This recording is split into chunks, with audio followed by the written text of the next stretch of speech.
1947 সালে দেশ বিভক্ত হয়েছে, কিছু লোকের অবদান ছিল, তারা বিনিময় কিছু চায়নি।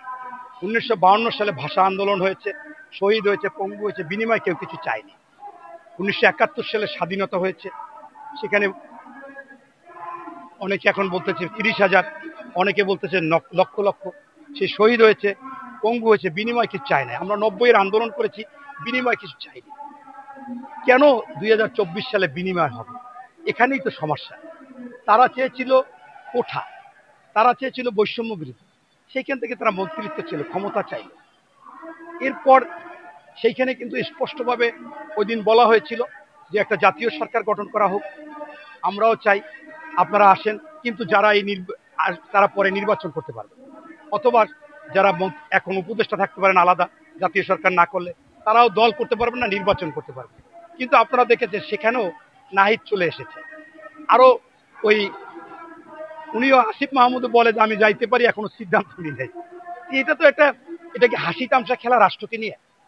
এরপর তার অপরাধে তো সীমা নাই। তার পিএস 300-400 এত কোটি টাকা ওই সিটি কর্পোরেশনে বসাইছে, এই সিটি কর্পোরেশনে লোক বসাইছে, এই তার এখানে সেখানে অবৈধভাবে উপার্জন আছে, পেপার পত্রিকায় আসছে। আপনারা বলেছেন আম জনতা পার্টির তার এক ডকুমেন্টস দিয়ে বলেছে, ওই ডাক বিভাগের নগদের কথা বলেছে, চাকরির কথা বলেছে, ওয়াসার কথা বলেছে।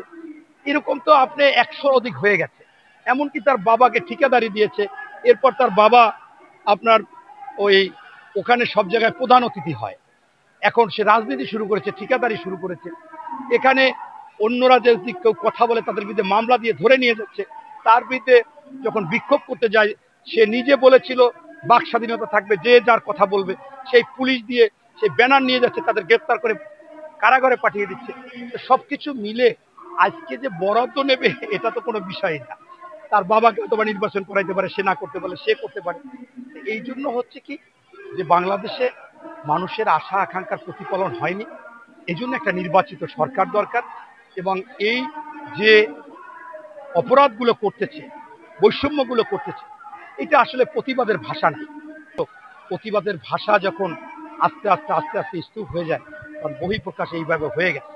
তাই আমি বলতে চাচ্ছি যে এই আসিফ মাহমুদও যে গুঞ্জন শুনতেছেন যে উপদেষ্টারা সেফ এক্সিট চাচ্ছে, যদি বাবাই বাংলাদেশে থাকে পরবর্তীতে দেখতে পারবেন।